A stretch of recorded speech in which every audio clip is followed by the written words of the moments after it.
Ladies and gentlemen, welcome back to the analysis of YOLENO TV.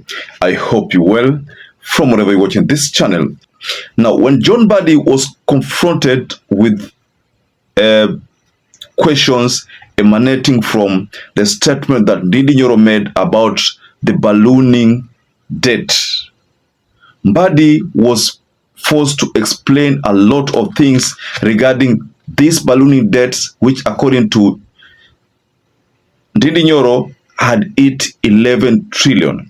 Let me conclude, Mr. Speaker, because I know there will be further questions, and ask that we have and plead that as leaders, people out there may not like us. They may say all sorts of things, but we are still their leaders. And therefore, I am just appealing that we are all privileged. We need to be sometimes a little bit cautious. I listened to one of us argue that this country is likely to be taken to pari, that we are likely to default in debt payment. That is irresponsible statement. It is irresponsible, it can cause panic, and it should not come from someone who has chaired Budget and Appropriations Committee. Why am I saying that Mbadi made a terrible mistake when he joined the Kenya Kwanza government? After going through the video whereby Mbadi is forced to defend the government while in parliament, you will realize that Mbadi is simply trying to, shoulder the sins of other people.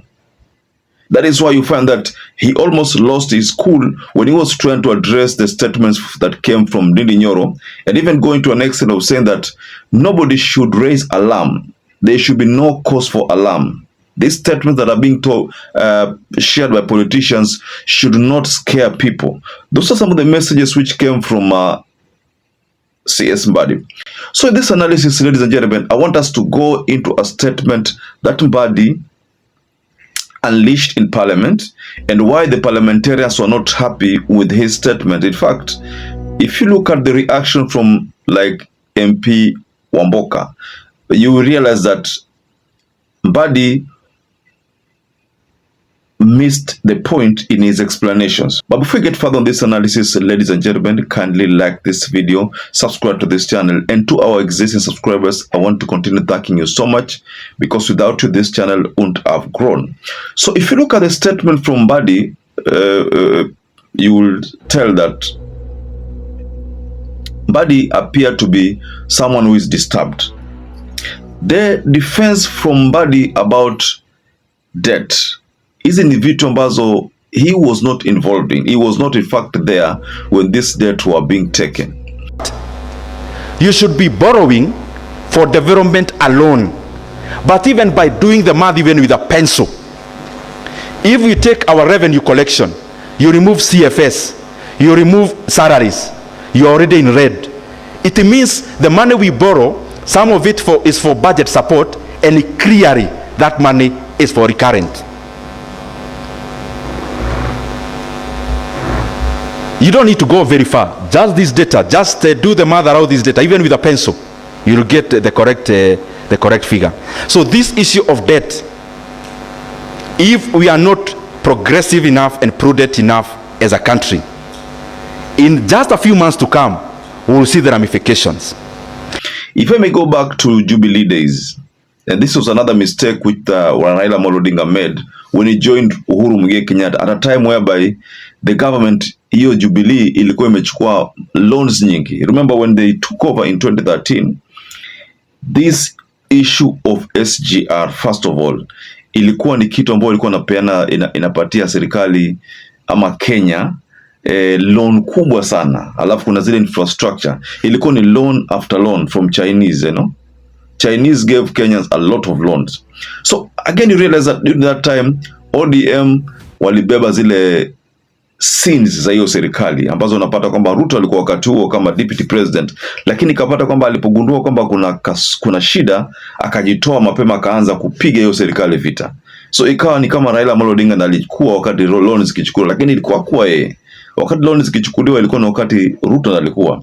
Lakini kwa sababu Raila alienda kumsupport Uhuru, he found himself on the defensive. Now he was the one who was being accused for aiding this loan spree, you know, should I say loan taking spree, you know, helping Uhuru Muigai Kenyatta to take more loans, you know. Now, in this government, the Kenya Kwanza government, one that Kenyans are crying so much about, again, CS Mbadi is confronted with almost the same reality, defending the government against loans ambazo zilikuwa zishachukuliwa. People out there may not like us. They may say all sorts of things, but we are still their leaders. And therefore, I am just appealing that we are all privileged. We need to be sometimes a little bit cautious. I listened to one of us argue that this country is likely to be taken to pari, that we are likely to default in debt payment. That is irresponsible statement. It is irresponsible, it can cause panic, and it should not come from someone who has chaired Budget and Appropriations Committee. Let me tell you, yes, there were times when we had challenges, but where we are, we don't have a problem with debt sustainability. The numbers are there. The figures are there. Even the IMF has the figures. World Bank has figures. We have been rated out there. The problem we have is about liquidity. Loans were taken at a particular point of time. Most of them are maturing between now and 2032. That is why we have the pressure. After 2032, you go and look at our books and they're public. From 2034 to 2048, we don't have any loan to pay. There is no external loan to pay around that time. Whether bilateral, whether commercial, multilateral, we don't have much loans. But between now and 2032, we must work together. This House has a responsibility. Treasury has a responsibility. Executive has a responsibility. We must work together to steady our economy. And that is why some of us were taken to the executive as experts to make sure that we steer the ship. So don't discourage. This process will continue. I am committed to it. There is no time we will default in our loan repayment. This country is strong economically. It is the strongest economy in the region. So let nobody scare people that Kenya is going to default. We may be struggling. But let me ask you, have we failed to pay salaries? No. Have we failed to pay capitation to schools? We paid in full. Are we not meeting our expenditures for security and other matters? Yes. Are we going to release the entire CDF for development of our infrastructure in schools and security and pay bursary? Yes. Are we going to pay? Are we going to pay? So we are at 11 trillion based on NDINDI. Now NDINDI was the budget chair of the budget committee. He was there. He knew this was happening, but he never shared it. So now the person who is forced to defend again ni Mbadi. Na ndio maana Mbadi katika ile session ya kuongea na wabunge ilimbidi anachekwa. He found himself, you know, the members of parliament there ended up making him a laughing stock, because now he was trying to share information. Now members of parliament knew very well that huyu is information anatoa hapa ana defend to serikali ambayo ishakula. According to them, wanaona kwamba serikali imekula. We are not sure, but according to the members of parliament, they believe that serikali ilishakula, ama hawaamini kama kuna loan. Kabisa hawaamini, because even there's a time Okiya Obtata talked about odious debt. Jimmy Wanjigi talked about odious debt. and we were told about debts which had been paid, na alikuwa tunaambiwa kwamba zinalipwa tena, you know.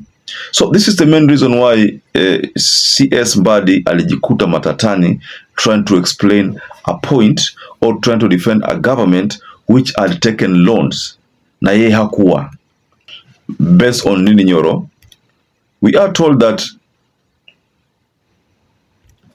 increasing taxes to get more revenue is a fallacy. By increasing taxes, you distort economic decisions. If I was planning to buy a car, I would withhold that decision because the government is coming for my money. That means even the little revenue you could have gotten, you won't get it, said Nyoro. So this is a very explosive statement. If I was planning to buy a car, I would hold that decision. What it tells us is that maybe hii finance bill kuna some items ambazo zilikuwa katika ile finance bill ambayo iliangushwa, wanataka kuzileta hapa, kama hii swala la gari. Kama Nyoro ametuambia hivi, nini Nyoro ametuambia mambo ya gari, kama if I was planning to buy a car, I would withhold that decision because the government is coming for my money.